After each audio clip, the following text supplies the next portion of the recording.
one of the most important parts of the Cold War, the Soviet Union's invasion of Afghanistan. Get ready as we dive into the motivations behind the invasion, and most importantly, we discuss why and how the Afghan Mujahideen eventually won the 9-year-long war.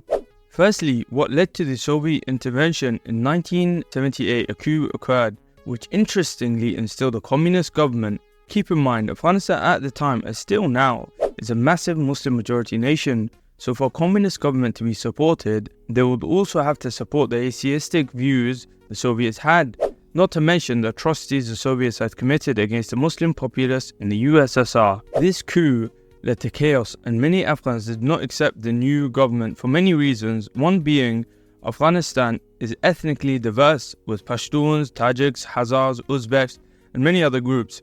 The new authoritarian government, predominantly led by Pashtuns, faced opposition from all other ethnic communities who felt marginalized and excluded from political power, leading to chaos.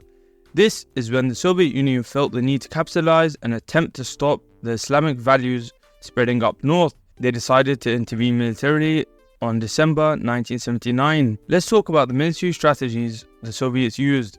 They utilized armored divisions, artillery bombardments, and air support. They also employed scorched earth tactics, destroying villages, crops, and infrastructure in areas suspected of supporting the Mujahideen. However, in the general scope of things, I believe the Soviets did not spend very long developing their strategies. I believe they've just gotten used to sending a bunch of troops and a bunch of firepower to quell the opposition and take a nation over. Thing is, this method of conventional warfare would not fare well against the Afghan Mujahideen, who knew the mountains like the back of their hands. Next, let's go into methods the Mujahideen used against the Soviets. Firstly, we must understand that the Mujahideen were primarily from Afghanistan. I know there was about 15,000 to about 30,000 foreign fighters, but the majority were from Afghanistan.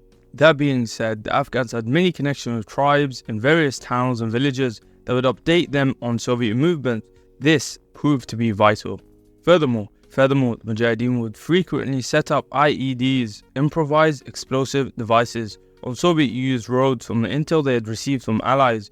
Keep in mind, Afghanistan only had a few major roads that the Soviets could traverse on. They also used to engage in many ambushes. The Soviets didn't know how to counter this, since the terrain was so favorable to Mujahideen with mountains on mountains. This allowed them to disrupt Soviet supply lines and destroy many ammo depots. The resilience of the Afghan resistance was bolstered by extensive support from external actors, most known the United States and Pakistan.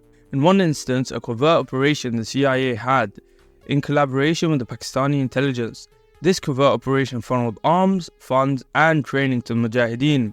Keep in mind, we don't know the scale of this though. It could have only been for a couple of weeks or even months.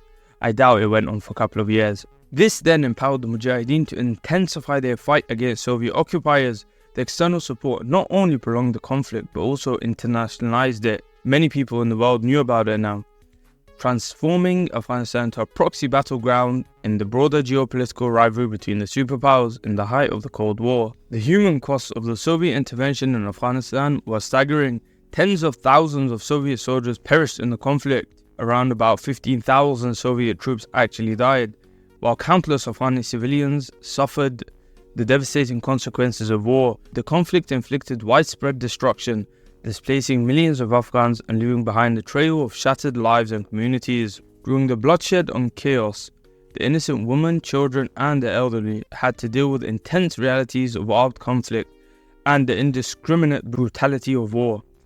This embarrassing defeat hurt the reputation of the mighty Soviet military, showing off its weaknesses and giving a boost to anti-communist movements everywhere. Plus, the Afghan loss sped up the USSR's downfall and weakened its grip on the Eastern Bloc.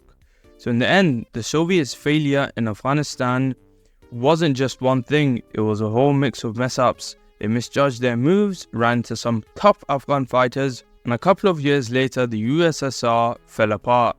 Anyways, I hope you guys enjoyed this video. Make sure to like, comment, and subscribe. I shall see you in the next one.